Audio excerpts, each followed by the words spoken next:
Assalamualaikum warahmatullahi wabarakatuh. Perkenalkan, nama saya Zikri Alfatoni Bahri selaku pewawancara di podcast hari ini. Nah, di podcast hari ini kita kedatangan tamu dari para narasumber yang berbeda. Silahkan para narasumber masuk. Sehat? Alhamdulillah.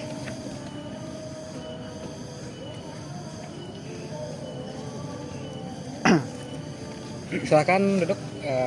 Sebelum podcast hari ini kita mulai, alangkah baiknya kita perkenalan terlebih dahulu. Boleh diawali penjabat? Sebelumnya perkenalkan, nama saya Hikmah Ilahiyah. Di sini saya sebagai narasumber penjabat. Lanjut. Perkenalkan, nama saya Said Hamdi Aditya. Di sini saya sebagai narasumber mahasiswa.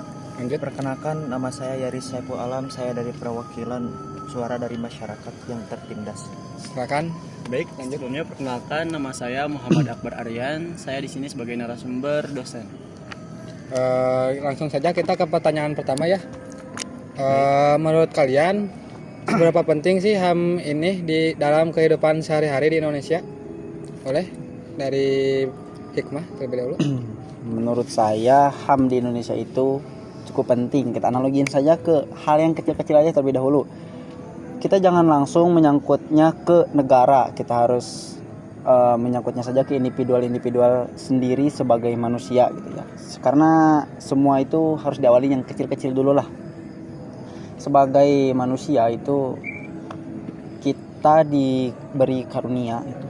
Seketika lahir kita itu mendapatkan HAM atau hak asasi manusia, hak asasi untuk hidup, hak asasi untuk berpendidikan, dan hak asasi untuk bersuara lah. Banyak hak asasi manusia itu sendiri. Menurut saya itu. Pendapat dari Said? Ya, kalau menurut saya sih hak asasi manusia itu sangat penting dalam kehidupan sehari-hari di Indonesia ya, untuk menjamin perlindungan martabat individu, kesetaraan di hadapan hukum, dan serta untuk mencegahnya diskriminasi seperti itu. Oke, dilanjut Bapak Epo. Pasti dan tidak bisa kita pungkiri, hak asasi manusia itu sangat penting bagi kehidupan kita semua, terutama bagi saya sebagai masyarakat biasa yang berlingkungan semua ruang lingkup bermasyarakat dengan warga, karena kita dapat merasakan rasanya dimanusiakan oleh manusia karena adanya orang yang berpikir dan mengerti apa itu hak asasi manusia. Oke, lanjut. Baik, menurut saya HAM itu sangat penting karena tidak adanya HAM, kehidupan bisa menjadi tidak teratur dan penuh dengan ketidakadilan. Contohnya, tidak adanya kebebasan, tidak adanya keadilan, dan tidak adanya rasa aman di lingkungan sekitar seperti itu. Coba saya pengen tahu ya, contoh kecil dari HAM di kehidupan sehari-hari itu ada apa aja sih? Boleh dari mahasiswa terlebih dahulu. Contohnya ya mungkin saya sedang berpendidikan kan di universitas. Contohnya itu berpendidikan di universitas kan mendapatkan HAM, mendapatkan hak itu atas pendidikan. Mendapatkan hak belajar, diajari oleh dosen-dosen, dan didapatkan mungkin pelajaran yang mungkin saya harus ambil di sana.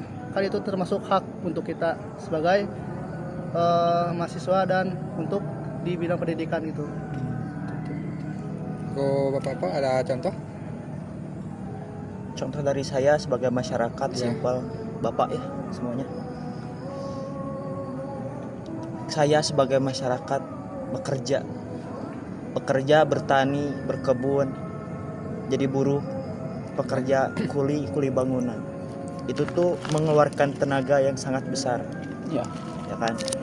Kita semua sebagai masyarakat bekerja mengeluarkan tenaga, pikiran, dan juga waktu kita untuk tujuan kita untuk bisa menafkahi keluarga kita sendiri. Dan hak asasi manusia itu sendiri terletak di mana kita sudah bekerja sesuai aturan yang sudah ada, sesuai waktu yang sudah ditentukan, dan kita dibayar, digaji dengan selayaknya usaha kita yang kita berikan. Ya, betul. Dari Bapak Sandasan sendiri ada contoh? Contoh kecil HAM di kehidupan sehari-hari itu banyak ya. Yang tadi ada bisa bersekolah, mendapatkan pendidikan itu udah menjadi hak asasi manusia, dan bisa berpendapat. Dan juga saya sebagai dosen dari suatu universitas gitu, saya melakukan pengajaran terhadap mahasiswa gitu ya. Saya juga merasakan rasa aman di saat saya mengajar, itu termasuk HAM gitu. Itu termasuk hak asasi manusia, seperti itu aja. Lanjut, menurut Hikmah sebagai penjabat gimana? Ada contoh nggak? Menurut saya di sini sebagai pejabat hak asasi yang harus dimiliki atau memberikan lah sebagai seorang pejabat, bisa dibilang menjadi seorang pemimpin dari masyarakat lah. Ya. Karena seorang pejabat itu, ketika analogi pejabat di sini sebagai seorang pemimpin ataupun ya seorang pemimpin seperti contohnya gubernur dan lain-lain lah. Ketika berkampanye mereka sering mengeluarkan atau kita sering mengeluarkan hal-hal tujuan kita menjadi seorang pemimpin, ingin membangun jalan, PJU dan lain-lain, seperti pengurusan sampah lah. Ketika kita sudah berkampanye dan mengeluarkan statement dan mengeluarkan komitmen untuk masyarakat, itu alangkah baiknya dan seharusnya kami lakukan itu adalah mengimplementasikan secara nyata gitu, bukan hanya omongan semata gitu. Jadi kita sebagai pemimpin akan memberikan haknya untuk masyarakat, sebagai mana kita mengeluarkan statement ataupun mengeluarkan omongan-omongan manis lah ketika kita berkampanye gitu. Jadi bahasanya apa yang kita keluarkan, apa yang kita omongkan, kita usahakan mengimplementasikannya dengan nyata kepada masyarakat. Itu saja. Kan kita di forum ini diskusi ya. Ya. Bisa kalau ada pertanyaan dari mahasiswa ataupun masyarakat boleh ditanyakan tentang HAM itu sendiri. Izin bertanya Bapak narasumber kepada mahasiswa, kepada semuanya yang hadir di sini, para Bapak pejabat juga, Bapak dosen ya. Izin bertanya. Pertanyaan saya sebagai masyarakat cukup simpel. Apakah HAM terutama di Indonesia itu sudah terrealisasikan? Apa tidak? Karena apa? Karena menurut saya sebagai masyarakat,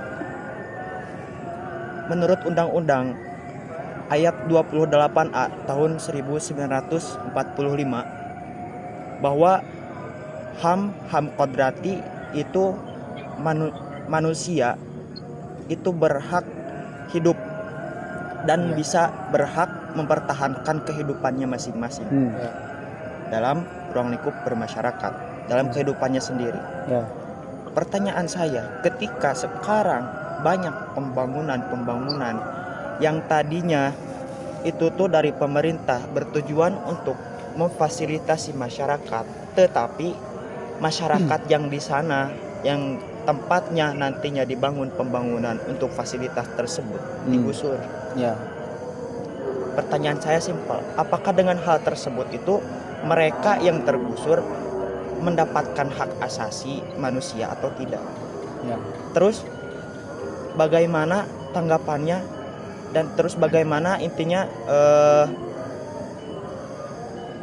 caranya agar HAM ini bisa terrealisasikan bagi masyarakat? Karena kita yang paling menurut saya, karena kita sebagai masyarakat yang paling merasakan hak asasi manusia itu seperti apa, itu dengan kehidupan kita sehari-hari, seperti bekerja, seperti kita berumah tangga. Itu saja narasumber, boleh dijawab oleh selaku Hikmah sebagai penjabat. Ya, menurut saya ketika adanya pembangunan di area-area yang mungkin yang pada akhirnya akan menggusur suatu tempat, karena seperti sekarang di daerah Sukabumi ada pembangunan tol dan mungkin ya maybe ada rumah atau ada tempat yang tergusur lah karena menghalangi pembangunan jalan tol tersendiri atau tersebut ya. Karena menurut saya, setelah saya mendengar atau saya pun melihat sendiri, ketika digusur itu, masyarakat itu tidak semena-mena langsung saja digusur gitu. Pertama, selalu ada komitmen dari Satpol PP ataupun polisi dan aparat-aparat lainnya yang turun langsung kepada masyarakat bahwa hari ini tanggal sekian akan ada pembangunan ataupun ya perencanaan pembangunan lainnya deh. Dan si tanah tersebut akan dipertanyakan. Apakah tanah tersebut yang akan digusur itu memiliki surat-surat yang lengkap? Dan ketika memang pada dasarnya memiliki surat yang lengkap, itu biasanya akan dibayar. Jadi seorang pejabat ataupun pembangunan itu tidak semata-mata akan langsung digusur. Karena hak asasi manusia itu sendiri, kita seperti yang Bapak tadi bilang, kita harus bisa memanusiakan manusia kan? Ya betul. Iya betul kan. Jadi kita tidak semata-mata langsung saja menggusur. Kita bertanya apakah surat-surat tanahnya lengkap, apakah surat-surat yang lainnya lengkap, dan memang kepemilikan tanah tersebut dimiliki oleh bapak rumah tangga ataupun ibu rumah tangga tersebut. Ketika memang suratnya lengkap, pasti kita akan bayar. Dan jikalau tidak dibayar, pasti ada salah satu problem dari beberapa tempat tersebut, suratnya mungkin tidak lengkap, mungkin itu. Tapi ketika lengkap ya pasti kami bayar. Kalaupun tidak mau dibayar, pastinya pada akhirnya lokasi tersebut bakal tetap dibangun. Namun pasti akan langsung berkecimpung dengan rumah tersebut. Dan pada akhirnya mungkin rasa tidak nyaman dan aman itu akan kurang lah. Karena ketika jalan tol yang dibangun sekarang itu cukup tinggi lah medianya, pasti rumah tersebut jikalau tidak digusur pastinya ada di bawah jalan tol tersebut. Dan nanti munculnya lingkungan yang kurang sehat lah, karena tertutup oleh jalan tol. Ketika bapak-bapak atau ibu-ibu yang ngeyel tanahnya tidak mau dibeli, dan dapat membahayakan juga ya nantinya. ya Ya mungkin itu butuh persetujuan juga ya, karena kan itu di sana juga ada hak masyarakat kan di sana yang perlu digusur. Harus mendapatkan kompensasi mungkin seperti itu. Apakah jadi ini bisa ditutup untuk pertanyaan ini? ya kalau menurut saya dari statement dari saya itu udah cukup. Berarti kita bisa cukupkan ya untuk pertanyaan kali ini. Ya. Kita lanjut ke pertanyaan yang terakhir. Ya. Kalian kan sebagai warga Indonesia nih, Ya. harapan kalian dengan HAM ini ke depannya bagaimana? Boleh diawali dengan mahasiswa. Oke, mungkin untuk harapan kita ya sebagai warga negara Indonesia di masa depan UNER berpusat pada terciptanya keadilan yang nyata, inklusivitas dan perlindungan yang konsisten dari negara, ya mungkin kepastian hukum dan keadilan yang setara. Contohnya masyarakat berharap agar hukum tidak tajam ke bawah dan tumpul ke atas, yang mana harapannya adalah setiap warga negara tanpa memandang status sosial atau jabatan mendapatkan perlindungan hukum yang adil dan transparan. Itu. Oke, pendapat dari Bapak Saiful. Harapan saya untuk HAM ini sangat sederhana. Saya ingin masyarakat seluruh Indonesia ini bisa memahami, bisa mengerti, dan bisa bagaimana caranya menggunakan HAM ini dengan benar, dengan baik, dengan tepat, dan jangan disalahgunakan. Dari Bapak Akbar. Mungkin untuk harapan saya ya untuk HAM kedepannya itu sangat sederhana, terutama bagi para pekerja ya, para masyarakat ataupun saya sebagai dosen yang bekerja di bidang pendidikan itu tidak terlambat mendapatkan gaji, karena itu juga masih termasuk ke dalam pelanggaran HAM. Seperti itu aja. Dari harapan Hikmah sendiri. Ya, dari harapan saya semoga pendapat dan analogi-analogi dari para mahasiswa, dari para dosen, dari para masyarakat tidak selalu ngejudge bahwa pejabat itu semuanya jelek. Karena pada dasarnya semua pejabat, kalau menurut saya, ketika pejabat itu sering dipandang sebelah mata, sering dipandang jeleknya saja gitu. Bahwa pada dasarnya memang pejabat yang baik dan pejabat yang buruk itu bisa dibilang sekarang 80% lah, kebanyakan pejabat bisa menilai sendirilah.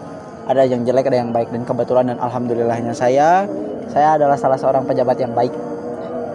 Ya, mungkin saya harap untuk HAM yang saya bahas ini jangan terlalu ngejudge pejabat itu jelek dan buruk, karena ketika terus-terusan dipandang seperti itu, kami para pejabat merasa hak untuk kami hidup tenang itu cukup terancam, karena sering dijudge itu pejabat semuanya jelek gitu.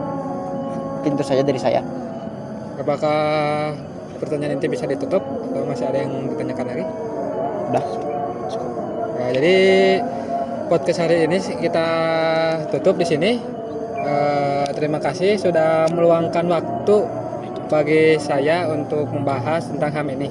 Ya. Jadi kita tutup. Assalamualaikum warahmatullahi wabarakatuh. Waalaikumsalam warahmatullahi wabarakatuh. Sekian dari kelompok 2. Assalamualaikum warahmatullahi wabarakatuh.